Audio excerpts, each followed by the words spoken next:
नमस्कार, जय गुरुदेव सभी को। आज बात करेंगे कि जो विचार हैं हमारे, वो हमारे जीवन की अभिव्यक्ति है। अगर हमारे विचार एक प्रबल होंगे, उनमें इच्छा शक्ति होगी, तो किस प्रकार से हम अपने जीवन को सफल बना सकते हैं, इसी मुद्दे पर आज बात करेंगे। क्योंकि महर्षि जी ने कहा है, जो भावातीत ध्यान करने वाले अभ्यासी होंगे स्वतः ही अनुभव करते होंगे कि विचार एक जीवन को राह दिखाने वाला होता है। विचारों से ही हर कर्म होते हैं। तो अगर विचारों का, लेकिन बात यह है कि विचारों का प्रस्फुटन कहाँ से होता है। हमने देखा कि देखते हैं अपने आसपास, आप देखते होंगे जब एक बीज होता है, बीज जब उसको डालते हैं खेत में, तो उसका प्रस्फुटन नीचे से होता है, अंकुरित होकर एक बड़ा वृक्ष बन जाता है। उसमें फल लगते हैं, फूल लगते हैं, पत्तियां लगती हैं। वैसे ही विचार भी हमारे भीतर एक हमारे जीवन को दिशा देने के लिए होते हैं, हमारे कर्मों पर निर्भर करता है। अब विचारों का जो उसकी निर्भरता है, वो किस पर टिकी रहती है? वो मन पर टिकी रहती है। कहने का तात्पर्य है कि जो हमारा मन सोचता है, विचार भी हमारे ही वैसे होते हैं। हम मन पर अगर अच्छे विचारों का हमारे प्रभाव पड़ेगा, तो हमारे कर्म भी वैसे होंगे, जाहिर सी बात है। इसलिए जीवन में विचारों का बहुत महत्व है। हम कहते हैं कि मन के हारे हार है, मन की जीते जीत। गुरु गोविंद सिंह कहते हैं, महर्षि जी भी यही बताते हैं कि मन से जो हार गया वो समझो हार गया, और जिसने अपने मन को जीत लिया उसने सारा जगत जीत लिया है।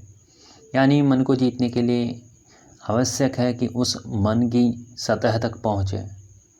हम देखते हैं हमारे मन का स्वरूप अलग अलग होता है, उसका बाहरी स्वरूप और उसका आंतरिक स्वरूप। जब बाहर देखते हैं तो वो चंचलता में रहता है, जब उसके आंतरिक स्वरूप की बात करते हैं तो अपनी शांत अवस्था में रहता है। इसका अनुभव हमें तब होता है जब हम ध्यान करते हैं। अब जो मन की हमारी बाहरी दशा है, वो बाहर के वातावरण की तरह ही इधर उधर होने लग जाती है। आपने देखा होगा कि जब समुद्र में ऊपर लहरें उठती हैं, तो किस प्रकार से वह लहरें हिलोरे लेती हैं। हमारा मन भी उसी प्रकार से है, एक समुद्र के ऊपरी सतह की तरह। लेकिन अब जब हम उस समुद्र के सबसे निचली सतह में जाते हैं, तो समुद्र कहीं ना कहीं वहाँ शांत होता है। भीतर से हमारे मन की भी वही दशा है। भीतर हमारा मन उसी समुद्र की जो शांत अवस्था है उसी में रहता है। लेकिन उसका अनुभव हमें तब होता है जब हम ध्यान करते हैं। ध्यान जीवन के लिए आवश्यक है। इस भौतिक जीवन में हम देखते हैं कि तनाव से बहुत घिरे रहते हैं। वर्तमान समय में हम देखते हैं कि जो तनाव व्यक्ति लेता है वो अपने जीवन से हार जाता है। आपने देखा होगा कितनी सी घटनाएं आपके आसपास होती होंगी। उक्त व्यक्ति जो था डिप्रेशन में था, तनाव में था, कब से चिंतित रहता था, तो उसने ये कदम उठा लिया, वो कदम उठा लिया। दोस्तों, ये कोई राह नहीं होती है अपने जीवन को उसको ख़त्म करने की। हम देखते आते हैं न्यूज़पेपरों में, मैगज़ीन में, टीवी में देखते आते हैं कि जो बड़े बड़े बहुत सारे स्टार्स भी होते हैं, वो भी ऐसे कदम उठा लेते हैं जो अपने जीवन का अंत कर लेते हैं। क्या यह उचित है?